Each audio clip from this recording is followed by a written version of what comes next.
picking up a wee bit. Buyers are still out and homes are selling on the shore in 8 median days. It's Friday, June 23rd, 2023.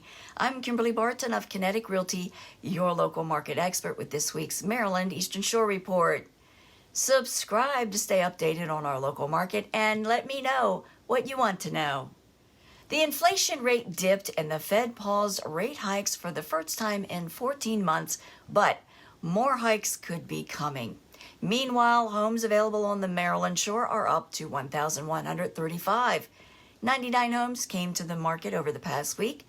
68 homes are coming soon. 62 went under contract and 85 went to pending. 130 properties sold in 8 days at 100% list to sold ratio. The highest priced home sold in the past week was a waterfront in Stevensonville for $6,300,000. Available rentals rose to 1,753 at 8 median, $2,295 per month. That's a wrap for this week's Maryland Eastern Shore Report for Friday, June 23rd, 2023. Thanks so much for tuning in. Be safe and have a super weekend. I'll see you next week.